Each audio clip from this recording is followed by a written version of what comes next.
তো আমাদের পশ্চিমবঙ্গে রাজনীতি হয় না, আমাদের পশ্চিমবঙ্গে আমরা দেখে আসছি রক্তনীতি হয়, কারণ রক্তক্ষরণ ছাড়া এখানে পলিটিক্স হয় না। ল অ্যান্ড অর্ডার সিচুয়েশনটা মেনটেন করতে রাজ্য সরকার ফেল করেছে, কাজেই কেন্দ্রীয় বাহিনী মোতায়েনের ব্যাপারে সমস্ত সিদ্ধান্তটাই কেন্দ্রীয় সরকার নেবে। এটি একটি তো রাজ্যের উপরে রাজ্যের একটি বৃহৎ পরাজয় আমি মনে করি। কেন্দ্রীয় সরকার কেন্দ্রীয় বাহিনী মোতায়েনের ব্যাপারটা পুরোটাই এই রাজ্যে, পুরোটাই কেন্দ্রীয় সরকার ডিসাইড করবে। রাজ্য সরকার ল অ্যান্ড অর্ডার রক্ষা করতে পারবে না, কেন্দ্রের উপর ভার দায়িত্ব, যার ফলাফল প্রিন্সিপাল ভায়োলেন্স। সে বিষয়ে ইতিমধ্যে আদালত থেকে রায় দেওয়া।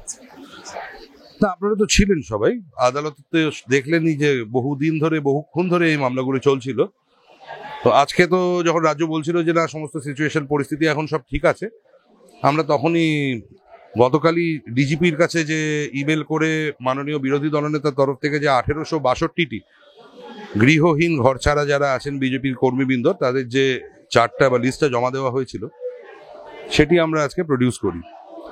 এবার তারপরে রাজ্য সরকার যখন বারবার অপোজ করে যাচ্ছে কেন্দ্রীয় সরকার মোতায়েন বা বহাল রাখা নিয়ে এখানে, কেন্দ্রীয় বাহিনী বহাল রাখা নিয়ে এখানে, আর যখন বারবার বলছে যে কেন্দ্রীয় বাহিনী এখান থেকে সরাতে হবে, ভেকেট করার জন্য অর্ডারটা অ্যাপ্লিকেশন করছে, তখন আজকে তো আদালত সমস্ত কিছু শোনার পরে আপনারাও শুনলেন যে ওপেন কোর্টে আমরা সবাই শুনেছি, অর্ডারটা এখনো আপলোড হয়নি, অর্ডারের জন্য অপেক্ষা করছি, যে ল অ্যান্ড অর্ডার সিচুয়েশনটা মেনটেন করতে রাজ্য সরকার ফেল করেছে, কাজেই কেন্দ্রীয় বাহিনী মোতায়েনের ব্যাপারে সমস্ত সিদ্ধান্তটাই কেন্দ্রীয় সরকার নেবে।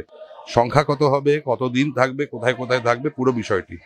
তো এটি একটি তো রাজ্যের উপরে রাজ্যের একটি বৃহৎ পরাজয় আমি মনে করি।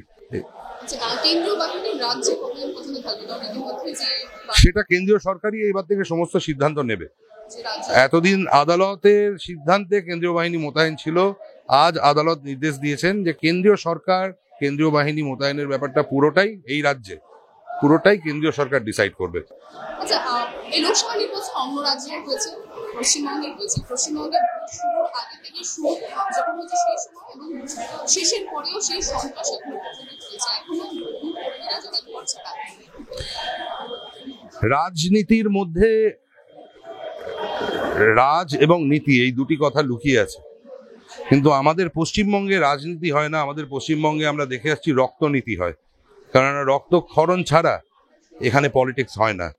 এটা খুব আনফর্চুনেট যে গোটা ভারতবর্ষের অন্য কোথাও এই জিনিস হয় না, শুধু পশ্চিমবঙ্গতেই বারবার এই জিনিস হয়ে চলেছে, আর বারবার এই পোস্টপোল ভায়োলেন্স নিয়ে, এই সমস্ত ব্যাপার নিয়ে আদালতের দ্বারস্থ হতে হচ্ছে। এটা তো আর ভারতবর্ষে অন্য কোথাও নেই। এটা অত্যন্ত লজ্জার ব্যাপার, বাঙালি হিসেবে, পশ্চিমবঙ্গবাসী হিসেবে অত্যন্ত লজ্জার ব্যাপার। এটা অত্যন্ত গরিত যে জিনিসটি হচ্ছে, এটি ডেমোক্রেসির সম্পূর্ণ বিরোধী। অ্যান্ড কি বলবো, এটা এর থেকে বড় লজ্জা আর কিছু হয় না। মানে পশ্চিমবঙ্গে লোকসভা নির্বাচন হোক বা বিধানসভা নির্বাচন, যে কোনো দলের যে গণতন্ত্রের বিরোধী উৎসবে যোগদান করুক বা না করুক, তাকে হিংসার। আমি এইটুকু বলতে পারি যে আমাদের দেখুন, স্বাধীনতা ভারতবর্ষে প্রাইমারিলি এনেছে তো বাঙালিরা।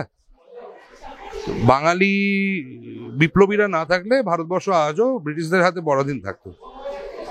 তবে আমাদের সেই পথপ্রদর্শক যারা স্বাধীনতা এনেছিলেন, তারা ডেফিনেটলি এই পশ্চিমবঙ্গ বা এই বেঙ্গলের কথা হয়তো কোনোদিন ভাবেননি আর কি। এটা অত্যন্ত লজ্জাজনক যে জিনিস চলছে।